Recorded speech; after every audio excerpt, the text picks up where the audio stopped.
doesn't solve anything. It's a way to avoid responsibility, really, and it doesn't really get to the heart of the problem or really try to do justice to people. Well, it's bad enough when people are mistreated and they're adults. Yeah. When you hear about children like this, it just really breaks your heart that someone could be so callous as to purposely harm children. Well, that's the thing, and when people compare this to what happened to the Jews in Europe, for example, I often say to people, no, this is worse than what happened in Europe, because there it wasn't aimed specifically at the children. Over here, it was aimed directly at the children, because they know that if you wipe out take children away from their parents and wipe out that continuity, that's the way you destroy people. And it's very evil and intentional in that sense. And now the government and the churches are making it seem like it wasn't, that it was some kind of benign, well-intentioned experiment gone wrong. That's totally false. They knew very well what they were doing. You wouldn't have had a death rate that high over 40 or 50 years unless it was intentional. How long were they in operation, Kevin, the residential schools there? Well, you had schools going back as far as the early 1800s, but they were established with government support in the 1890s, and they lasted right till the 1980s. As a matter of fact, the last one didn't close till 1996. So they lasted about a century, all through the 20th century. And like I say, they've acknowledged now in the main newspapers of Canada, because of the work I've been doing, they had to acknowledge last year that, yes, half the children died in these schools. Yet they're treating it like, well, it's something that we can just issue a bit of money and apology for, and then the issue will blow away somehow. Well, I must say that I'm astounded by that because, as I said, I am a product of a residential school. My mother was forcibly taken, but I think at the time ours had toned down. Again, the motto here was to kill the Indian, save the man. Yeah. And it doesn't sound as if that was even thought of there. I mean, it was just kill, period. And I'm almost speechless. And I've seen some of the work that have come out on YouTube and read some of the other information, but hearing it directly from you is just so breathtaking, I guess is the right word. Well, I couldn't believe it at first. I mean, and at first as a white guy, it was very easy for me to say, well, this has got to be exaggerated. But I think one of the things, and I talk about this in our film Unrepentant, which people can view actually. It's online on our website, hiddenfromhistory.org. When I began to experience in my own life the repercussions and the attacks from the church, I began to realize, well, look, they're trying to cover something up. The church doesn't fire somebody and spend $250,000 trying to defrock them, which is what they did to me, unless, they've got something seriously they're concerned about. And when I saw the extent to which they were trying to destroy my own life because of this coming out, I realized that this is, the way I put it in the film is if they could do that to me, one of their own, imagine what they can do to somebody that they consider less than human. Native people were and still are disposable in our culture. I work all the time with people who, are the victim of police assault, people taken out and left in sub-zero weather by the police outside the city to freeze to death. All of that goes on, and, it's because of a kind of a system of genocide that's never really stopped. It may have changed its appearance, but it's really the same idea that, some people are expendable and not worthy as other people. And I had to kind of catch that slack myself, I guess you could say, for me to kind of wake up to that, of something I was part of.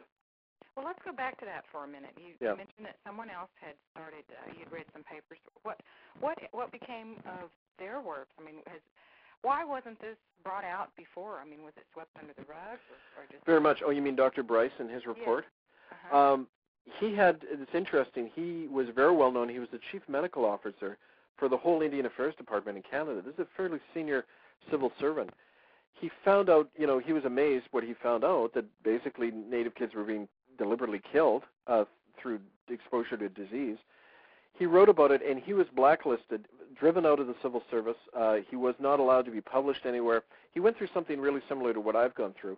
And then basically this stuff was buried away in archives, and nobody discovered it till about 10 years ago. I was working on my PhD thesis at the University of British Columbia, and I found this stuff in archives.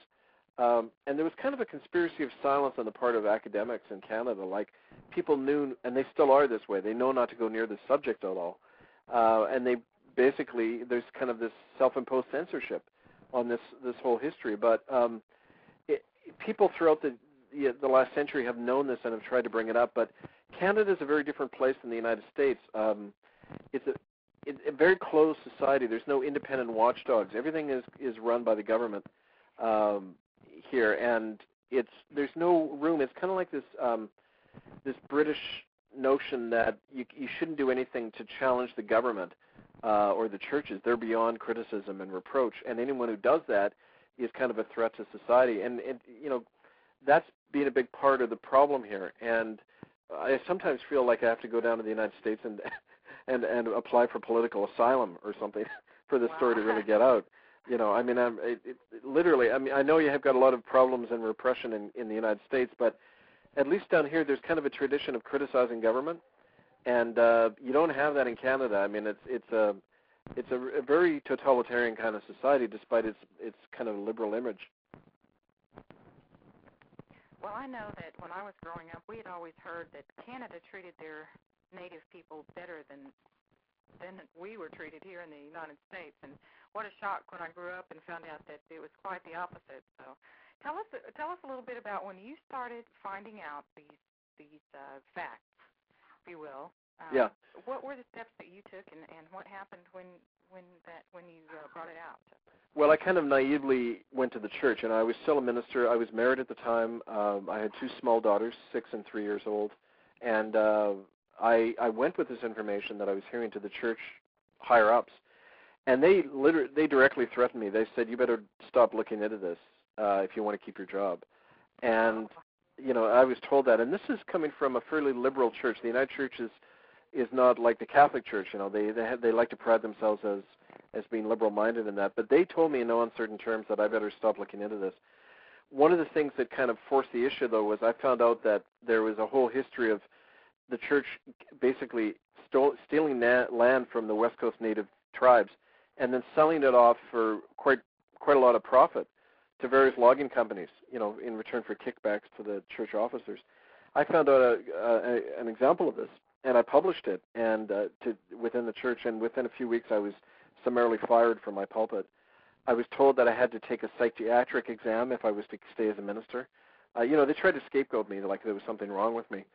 And the more I kept at it, they went to my wife and offered to pay for her divorce if she left me, which she did, and she got custody of our kids. So, I mean, one thing after another began to happen, and these really terrible things that they were doing told me that, look, I mean, there's something they're trying to hide. So I began to learn a lot more, and I was invited, actually, after I got fired from the church, there was an openness by the Native people towards me that wasn't there before, because I wasn't part of the church anymore, and they began to invite me down to their healing circles, and I began to record a lot more of these stories. And one thing led to another. I published a book about